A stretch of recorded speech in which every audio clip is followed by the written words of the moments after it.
My name is Maryann Lombardi. I am the Associate Director for the Creative Affairs Office here in Washington, D.C. Welcome to the Care for Creatives Community Conversation Series on mental health.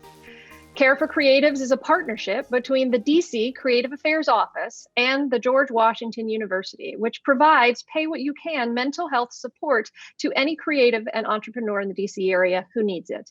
You can find more information about Care for Creatives and how to receive care on our website at creativeaffairsdc.com. In today's conversation, we will be talking about trauma with our two guests, Dr. Mary DeRaedt and Dr. Nicole Cammack. Dr. DeRaedt is the director of the school counseling program at the George Washington University and is a clinician at the Gill Institute of Trauma Recovery and Education. Dr. DeRaedt is also our partner in creating the Care for Creatives program. Dr. Cammack is a clinician and the president and CEO of Black Mental Wellness, which provides access to information, resources about mental health topics from a Black perspective to highlight and increase the diversity of mental health professionals and to decrease the mental health stigma in the Black community. Welcome and thank you both for being here. I'm so excited to have this conversation. Thank you for having us. Thank you. So let's just jump right in. Can you both help us understand what actually is trauma? How do we define it? And what are the factors that contribute to it? Well, one of the definitions that I use to try to help people kind of understand the concept of trauma is that it's a subjective reaction to an objective event. So from my perspective, it's whenever something occurs that exceeds the brain's capacity to cope in the moment, then the brain has to come up with a strategic second plan. And quite often that plan doesn't work well and results in kind of long-term outcomes that don't really help the person function effectively in their life, can lead to depression, anxiety, and different physical outcomes. But that's kind of my description of it. I like that description because I think it captures, like, we all can have a same experience, but may have a different response to that experience. And so being able to say is your subjective, view or experience from that objective event. When we think of trauma, it's those things that, I guess if we're given examples like where it may feel like it threatens, like it's a threat to your safety or your integrity, or there's threat for harm, or like that intense fear. And oftentimes I feel like we now use trauma for everything, but it can be, oftentimes we think about trauma as being something like, oh, this is something you experienced at war, but it could be a traumatic car accident. It could be experiencing a natural disaster. So if you think about Hurricane Katrina and the impacts that not just on the city, but on the families, the residents of that area. So there are so many ways that we can think about trauma. And I think one of the points to highlight is that it's not just that event happened and you're now coping and having those results with depression and anxiety, but it's like that re-experience, those reminders of it. So you think about, like, even using that hurricane example again, like the idea of a storm or, a flood, and for people who've undergone that type of experience, they are now reliving what happened in 2005. It's not just that it's a storm that happened right now. My body is physically responding as if we're in that hurricane again.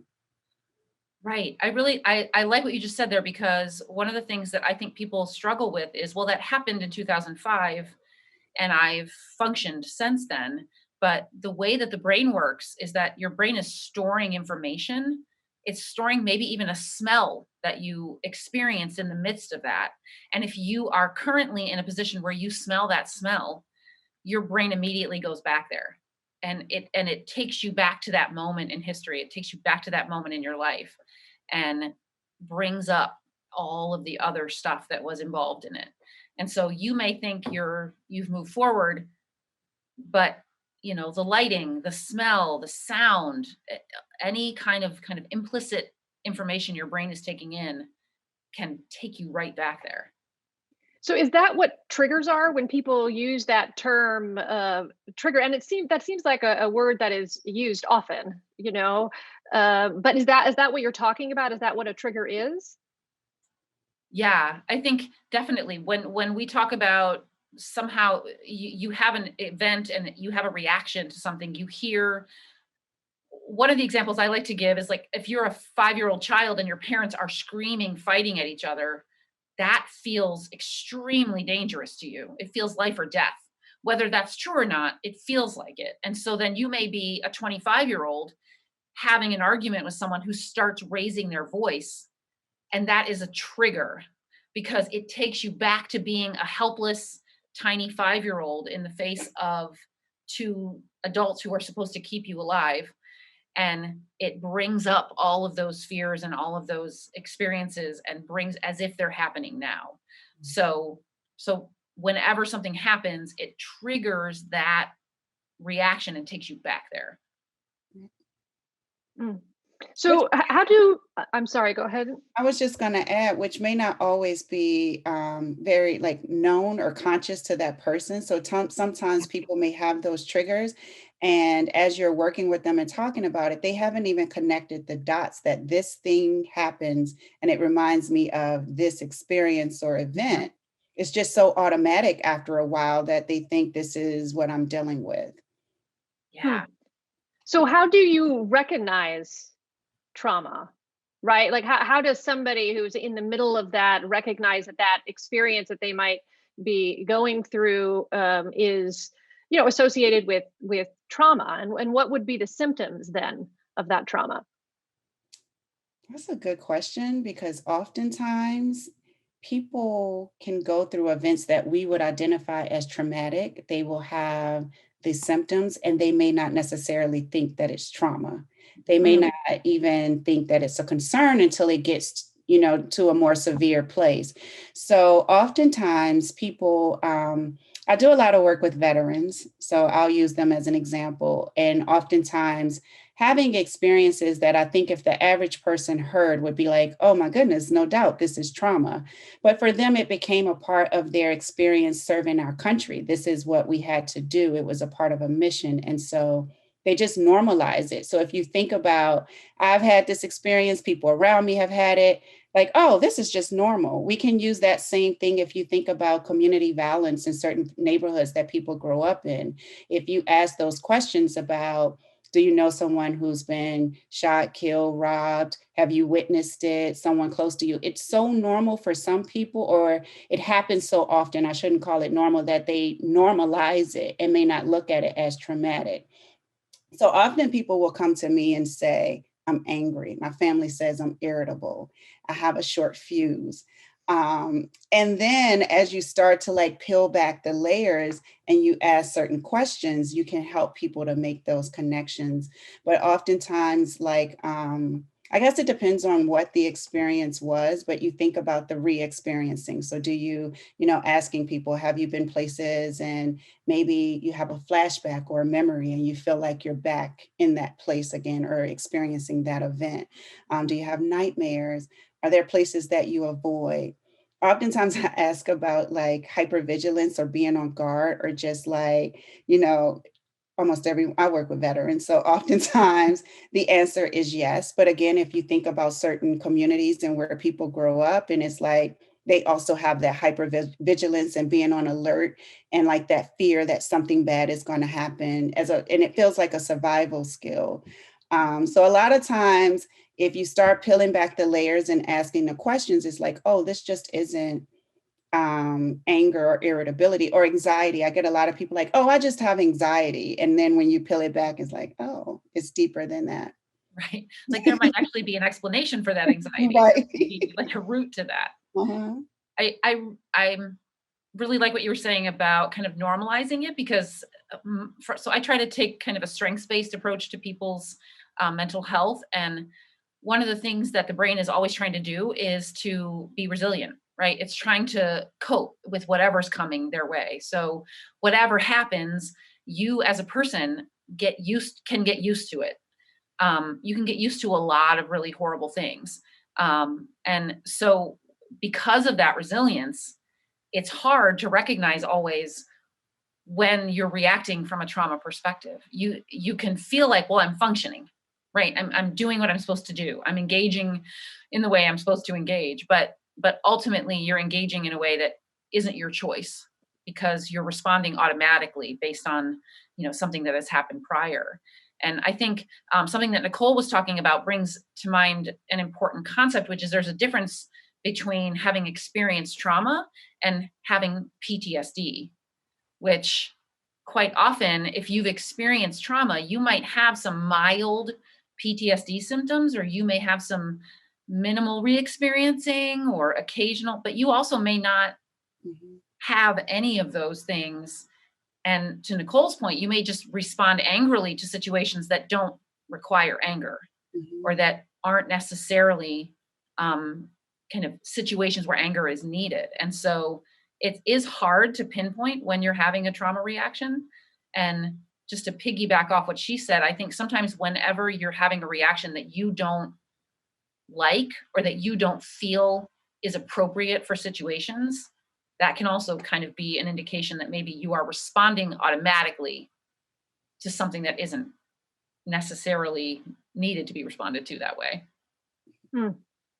So where does generational trauma fit into this conversation? Phew. That's fun. Because I guess if you think about it, it could apply to any and all of these places. Like when you think about that trauma that may be passed down from a parent to a child.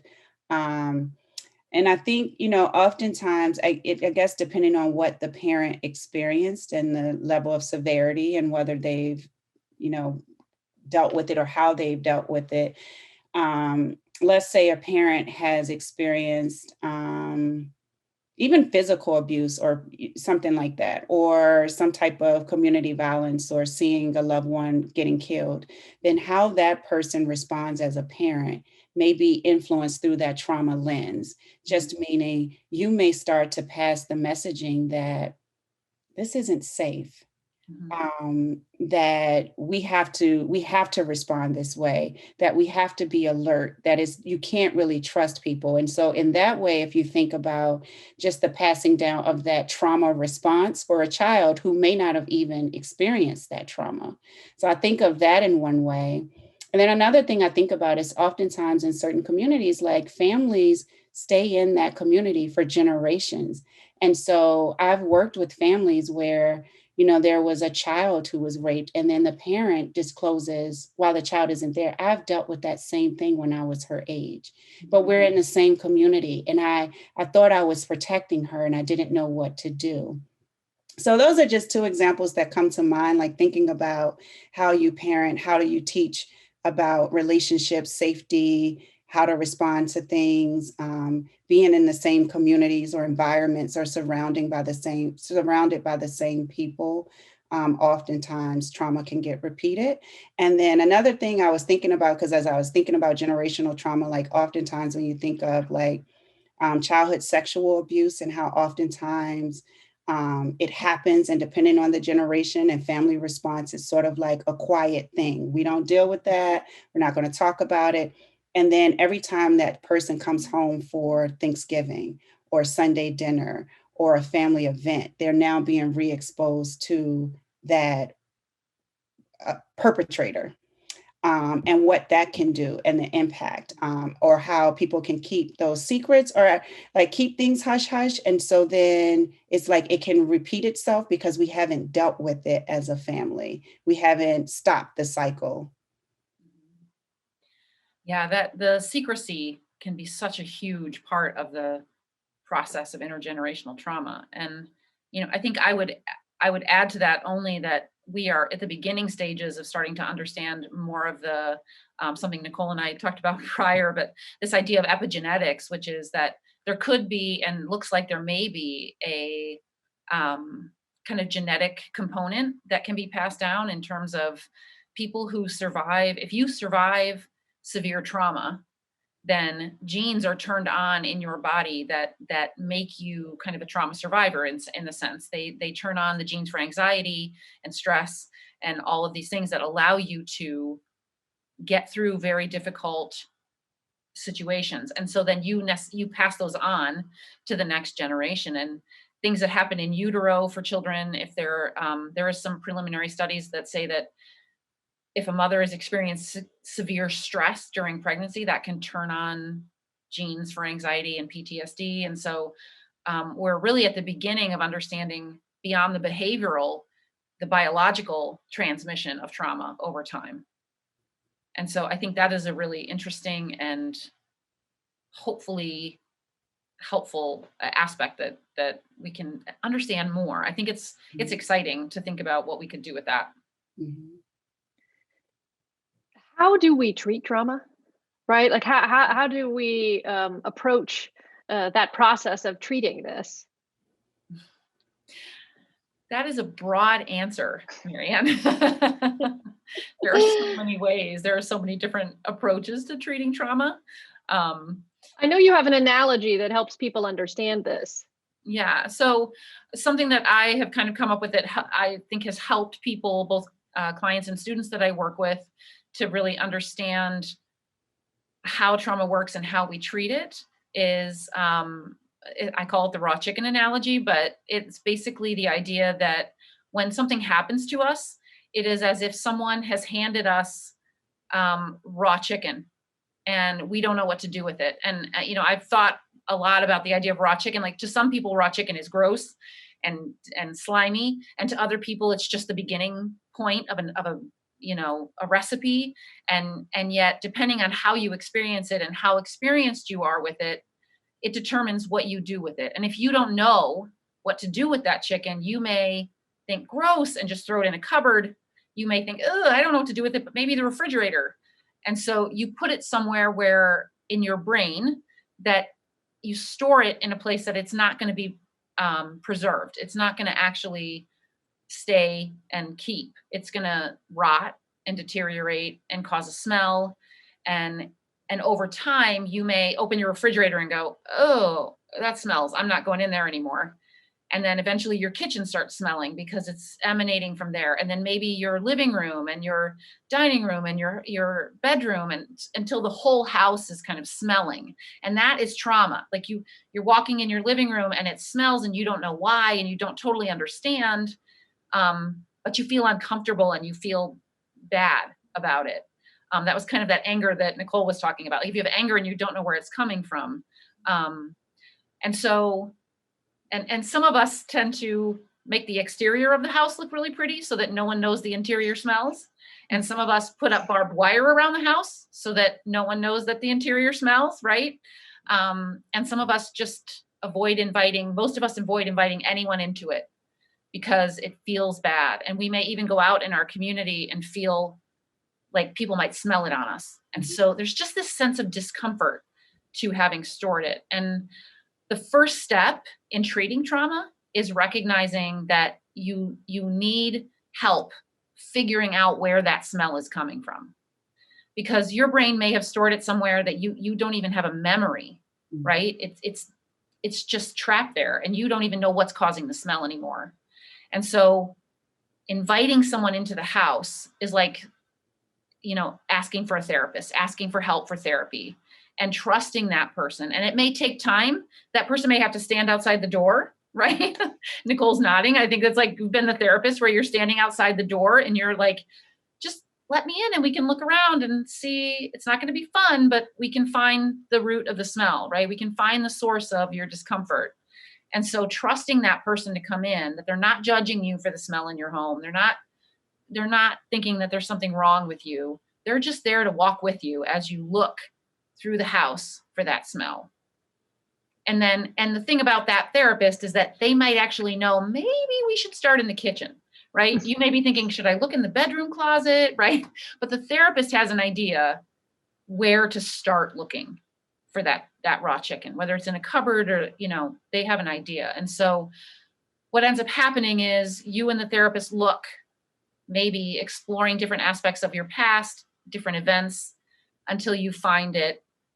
You find that kind of gross, moldy smell, and that's not fun. It's not pleasant, but the process is together, you take that out, you clean it off, you clean up the mess in the refrigerator, you find a way to make that, you cut off the moldy pieces. And whereas I would just throw away the raw chicken, the way trauma works is you have to cut it down, get it to be a manageable size, get rid of all the smelly parts, maybe put it in a Ziploc bag, put it in the freezer where it's just going to be stored there. And you can take it out at some point and look at it and share it with others and go, look at this thing that used to smell my whole house up, right? I can't believe it. It was so bad. It was disgusting, but I really dealt with it. And now it's in a safe space. Mm-hmm. And so that process is about letting someone walk through it with you, digging into those experiences, maybe not always reliving it, but thinking about it, talking about the outcomes, trying to reshape that memory and make it accessible. So that's my analogy for it. I like it. So what can the everyday person do, right? So if somebody feels like maybe that they have they know they've experienced something, and what are it sounds like certainly they could seek treatments, but are there other things that they could do, either wellness strategies, coping strategies, that either could support the work that they do in a therapist's office, or just be other mechanisms for support? Are there other things that they could be doing? I think there are always wellness strategies. I do caution, like, depending on the level of severity of what they're dealing with, it may be indicated to seek a licensed provider, right? So we want to put that out there. But there are always wellness strategies that people can utilize. One of the things that we all have access to, or most people have access to, is a phone. And there are like a ton of apps. One of the apps that I use often, and it's catered for, I work with veterans, so it's developed by the Department of Veterans Affairs, I think, and DOD, but it's called PTSD Coach. So for example, it guides you through, like, what are some of the symptoms you're feeling right now? Are you having a difficult time sleeping? Are you thinking about something? Are you angry? Are you experiencing anxiety? And it sort of lets you select what you're feeling. And then you can rate your level of severity on a scale of 0 to 10. And then it starts to guide you through, here are some strategies that can be helpful.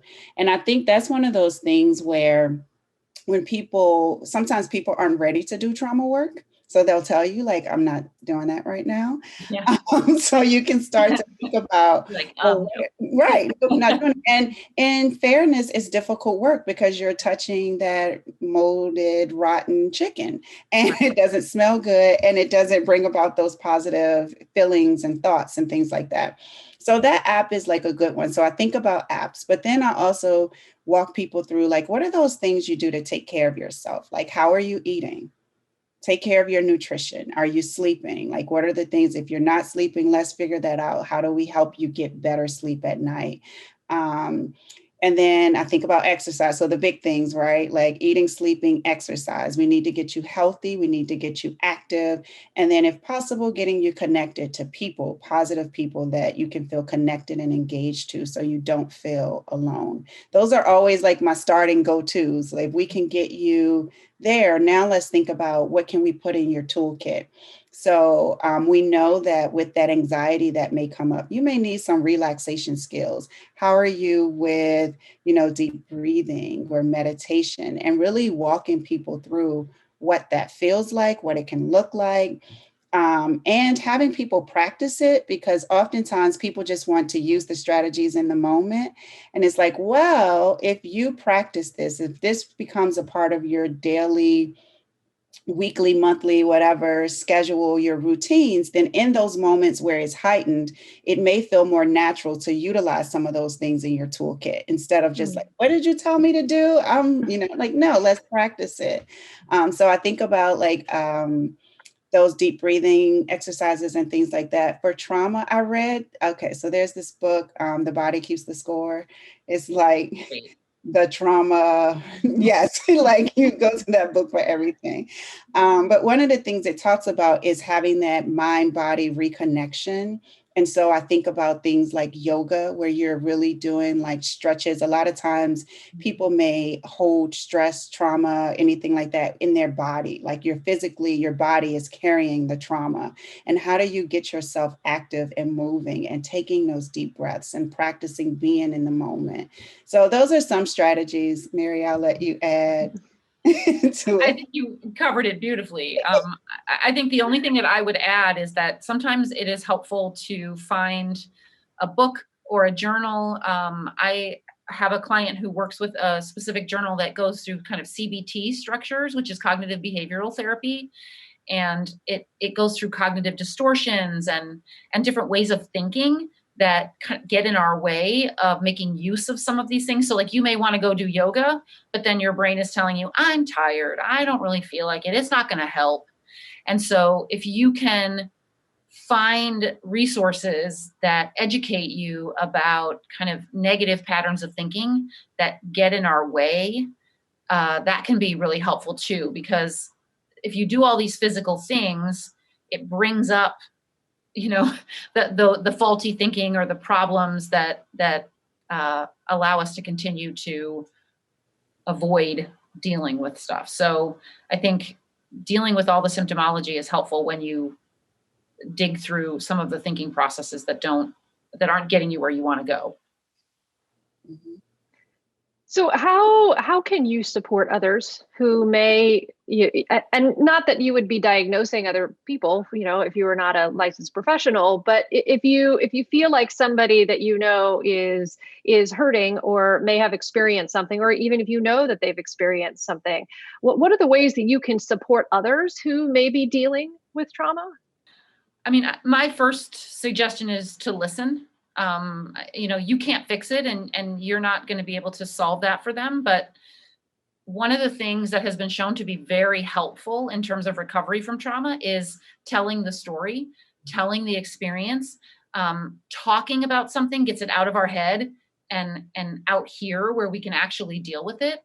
I don't know how many times I have said it myself and I have talked to people and heard them say, oh my gosh, I just said that out loud and I can't believe I think that, right? Like just talking about something gets out the things that we aren't even aware we're doing because things get stuck in our head. So just listening and empathizing, that makes sense. The experience that someone has been through, being willing to hear it and not immediately jumping in with, well, but you're fine now, or it's all good, or, this will be good. The outcome is going to be great, right? We tend to try to solve the problem when someone shares difficult stuff.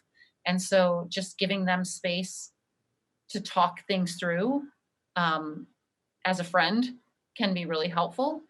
I think also being able to direct someone to and suggest counseling, if that could be helpful, being open to that idea. And even sometimes if you've been through counseling, sharing with someone, what, I've been through counseling. It's helpful. That vulnerability can help someone else realize that it can be okay. I love that idea of not feeling like you have to fix it, because I think oftentimes people feel that pressure, like when someone comes to you or they share or open up, like, oh my goodness, we have to fix the problem. And you're not going to be able to just fix the problem. This is something they may be dealing with long term. And so I love what you said, Mary, about just listening, like being there, showing that compassion, not judging their experience. Could go a very long way, because oftentimes when people have these experiences, they feel alone or like no one else understands me, or people aren't, they're going to judge me if I say what happened or how I responded. I think about a sexual trauma group that I co-facilitate. And for so many of the women, they said, I never knew anyone else had this experience. It's so isolating. And so being part of that trauma and how it continues is just like they hold on to it so tightly. It's almost like you protect the trauma. Like you say, you put the gate up, the fence around it, you're protecting the trauma. And so if you can just listen and be that place, then maybe they can start to open up a little more. I encourage people to check on your friends, like, or your loved ones, like, and not in a, with any intent, but just to see how you're doing. You were on my mind. How are things? Is there anything that I can do to help you? Or especially as we're thinking about this pandemic, and I've been thinking a lot about winter coming and us spending more time inside because of how cold it is. So making sure that people around you feel connected and that you care. Thinking of ways to connect with them if they're open to it. So like even this morning, my friend and I did a workout on Zoom. So we're separate, but at least we can't go to the gym, but this is a way that we can still feel like we're connected. So getting creative with those things. And if you're still talking to that friend, you may notice if things start to shift or if they start to decline. And because you've been there, maybe that's a sign for you to sort of say, okay, what do you think about this? Here, maybe this may be a time for you to consider going to a counselor or maybe talking to someone else about it the same way you opened up to me. Yeah, it sounds like those listening skills are so vital, but also being comfortable to be uncomfortable, right? Like, because there does seem to be this thing about fixing is also trying to fix the problem, but also fixing the discomfort, because if you can just fix it, then you can be out of the discomfort a little bit. And so it seems like being able to sit in a little bit of that discomfort can be really valuable for folks. Absolutely. Because there's such when we are uncomfortable, when someone else shares their discomfort, it puts us in that house with them, right? Like we're in there in the smell, and now we're experiencing the smell, and we just want to, out of care, out of whatever, we want to resolve that for them. And we want to resolve it for us too, right? We don't want to have to sit in it with them. And so, but being able to tolerate it and recognize that sitting with this person and listening for a little while, it can have a huge effect. It can help them come out that front door and allow space in the home for someone to be there. And that's really helpful too. Well, I want to thank you guys so much for taking the time to have this conversation with us. I know that I've learned a ton, and I'm sure everybody else has as well. So thank you so much for bringing your experience and expertise. And I want to thank everybody else who's watching for joining us for this Care for Creatives conversation series. And if you need any more information about Care for Creatives or the DC Creative Affairs office, please visit creativeaffairsdc.com. And thank you, Dr. DeRaedt, Dr. Cammack, for being here so much. And thank you, all of you. And we will see you again soon.